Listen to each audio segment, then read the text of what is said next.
Assalomu alaykum. Ismim O'rozaliyev Ismoiljon. Toshkent shahrida tug'ilganman.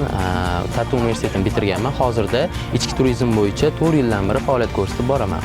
Hozirda mana dam oluvchilar shu mijozlarimizni o'zimizni turistlar, studentlar, mana hozir ayniqsa bitiruv bo'yicha dam kuni berildi. Shunga men dam olishga bu yoqqa olib keldim. O'zgarishlar juda ham ko'p. To'g'risini aytganda yaxshi o'zgarishlar bor. Masalan, men o'tgan yili, undan oldingi yillari kelganimda juda ham bir yo'llari yomon edi. Kelish juda qiyin edi, to'g'risini aytganda. Lekin bu yil men xursand bo'ldim. Mana shu 10 metr narida ham asfalt bor. Juda chiroyli qilib qo'yishdi. Ancha yaxshi o'zgarishlar. Xursand bo'lgan joyim mana kapsulada menimcha yana qo'yiladi, bu yoqlarda hali ko'p. Xudo xolasa mana qurilishlar ketayotgan ekan. Menimcha gostinitsalar qurilar ekan bu yerga. Endi qurilsa yana ham ko'p turistlarni bu yoqqa jalb qilamiz. Chunki tabiat juda chiroyli, lekin sharoit yetishmasdi. Endi sekin-sekin hammasi bo'lyapti, xursandmiz bu yengilliklardan. Oldin yo'llari juda ham asfalt o'sha Arnasoy boshidan boshlab yomon bo'lib ketib, bu yog'i chang yo'l, mashinada kirgunchalik ichigacha chang bo'lib ketardi. Hali kelgan odam afsuslanib ketardi. Tabiat chiroyli, to'g'ri. Endi hozir ancha yaxshi, ko'z tegmasin. Dam olish zo'r, havo zo'r. Ayniqsa bu nima deydi? Bu ko'l bo'lsa ham o'zi dengizga o'xshab turadi. Ko'pchilik men eshitaman, Jizzaxliklarning o'zi ham bu yerni aslida bilmaydi, ko'pchiligi. Chunki biz buni ijtimoiy tarmoqlarda ko'rsatganimizda bu joy qayerda deb bizdan so'rashadi. Bu mitsa bo'ladi. Antaliyadan qolishmaydi, lekin toza plyaj, suv.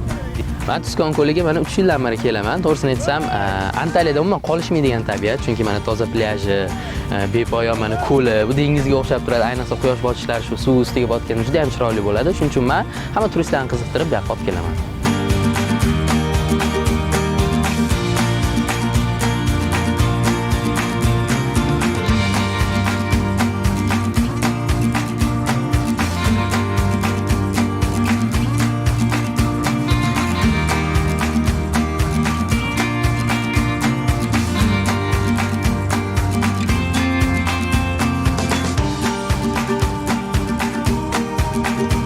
Onaxon, assalomu alaykum. Va alaykum assalom.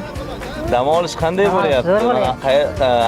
Aydar Arnasoy ko'llariga keldingiz. Men oilaviy kelibsiz, ko'rdik, xursandmiz. Ko'lda o'zgarishlar qanaqa, dam olish qanday bo'lyapti? Har yili kelamiz biz. Bola chaqamizdan kelib, shu yerda dam olib, ko'llarga bolalarni aylantirib, cho'miltirib ketaman. Bitta nagram bolam bor hayla. Nevaram. Shuning uchun ham kelamiz, aylantiramiz. Har yili dam olamiz. Mana bu yil Bulturgidan juda zo'r o'zgarish bo'lyapti ekan. Men ko'rib xursand bo'ldim hozir. Bu ana zamondan ham zo'r bo'ladi-yo deb qo'ydim hozir. Ko'lga kelamiz. Ko'ldan keyin bu yoqda alaysi bor. Sho'r suv. Balchiq. O'sha yerga ham kelib 5-6 ta hayvanim ham o'sha balchiqqa ham oyoqlarimiz qo'yib, shu oyog'imiz og'rig'iga yaxshi bo'ladi deb shoxlarga qora balchiqdan olib ketganmiz. Har yili kelamiz, har yili. Shunday bo'lyaptimi? Ha, Xudoga shukr. Bir yilda 3 martaga ayniqsa Saratonda zo'r bo'ladi. Qumga ketadi. Yana qumdan tushib, bu yoqdan tushib borib, bu yoqqa qumga oyog'imiz sap, suvdan olib ketamiz. Oyoq yuvamiz yoqdan. Juda yaxshi yer. Men xursand bo'lyapman, juda ham o'zgarish zo'r bo'libdi. Xudo xolasa, bu yildan kelganimizda bundan ham zo'r bo'ladi-yo deyapman. Bu oilaviy kelibsizlar-da? Oilaviy kelganmiz, oilaviy. Qizlar, nevaralar, olib kelaman. O'zingiz bosh bo'lib. Ha, o'zim bosh. Har yili sharim hali salqin ekan tushmadi. Bo'lmasa suvga ham tushamiz, tozaroq. Ha, sho'r suvda bu. Davoda badanga davo. Badanga sho'r suv. Odam kasalligini oladi. Uni ichida qancha tursangiz, shuncha badandagi nimalarni oladi-da. Bir xil allergik bo'ladi. Ana bo'ladi-ku allergik qichima. Shularga ham juda davoda ber. Qichima tashadi-ku. O'shalar qichimaga namaga bossang yaxshi bo'ladi. Shuning uchun bu yerga ketdim. O'sha suvga qisib, o'sha yaxshi bo'ladi. Keyin oyoq og'riqlarga ham yaxshi. Yana cho'r suvi bu juda davo. O'zgarish zo'r bo'lyapti. Ko'rib xursand bo'lyapman deyapman-ku juda. Yo'lni ham yaxshilabdi. Bu yerda o'zgarish juda katta bo'libdi-ku deb cho'qirsa bo'lib kelganimda unchalik emas edi.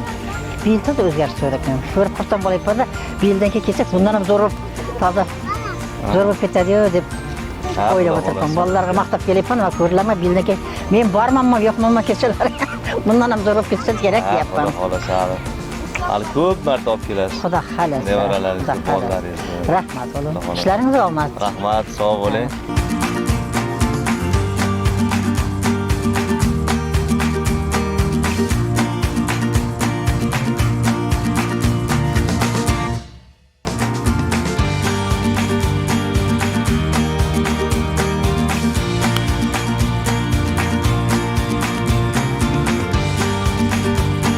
Assalomu alaykum onaxon, yaxshimisiz? Ha, yaxshi, Sog'lik, rahmat ayni. O'zlaringiz yaxshi ishlab Charchamasdan. yuribsizlarmi?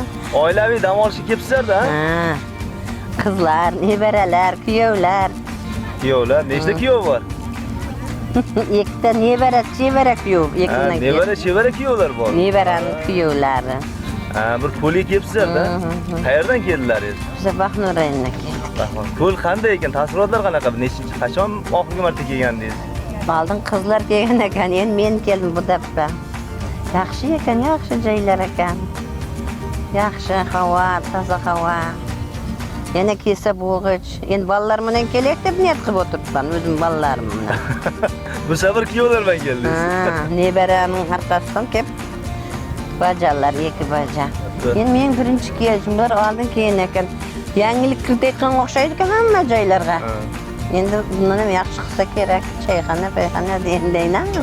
Kengaytsa kerak, yaxshi joy ekan. Suvlarga tushdik bunda. Nevara, chevara qizlar bilan. Bunday joylar quraveringizlar, bizlar kelaveraylik.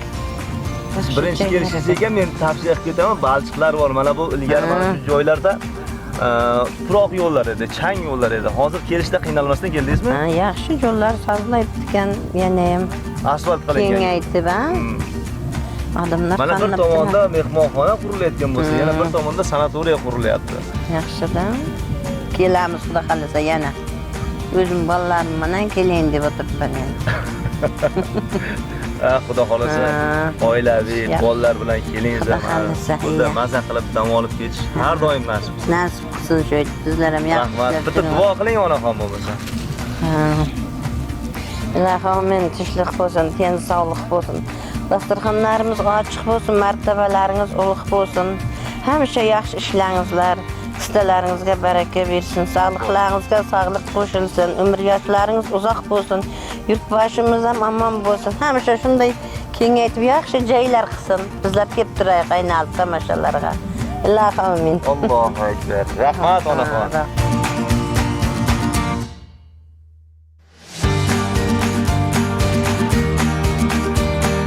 Assalomu alaykum O'zbekiston ahli. Mana biz Samarqand viloyati Bulung'ur tumanidan bugun yakshanba dam olish kuniga Haydarko'lga dam olgani keldik. Sharoitlar yaxshi, kelishlaringizni tavsiya qilamiz hammaga. Suv iliq, sharoit zo'r. Yo'llar avval boshqacha edi, hozir yangi asfaltlar bo'libdi. Yangi mehmonxonalar, sanatoriyalar qurilyapti. Oilaviy kelingizlar. Hammaga tavsiya qilamiz.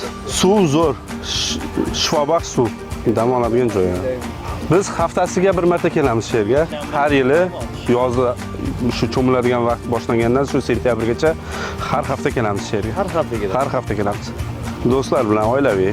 Bugun mana do'stlarimiz bilan kelganmiz.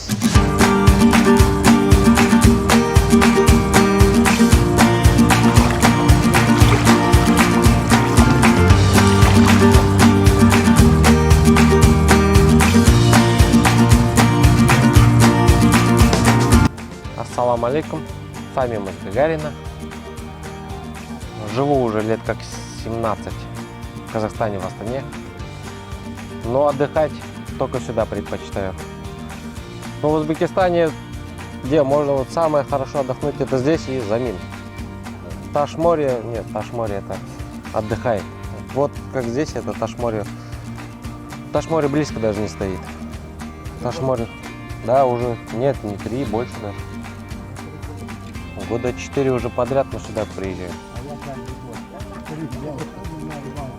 Ну, чем не море, чем вот эти Турция и Египет, эти переплачивать столько. Здесь можно за гроши, можно сказать.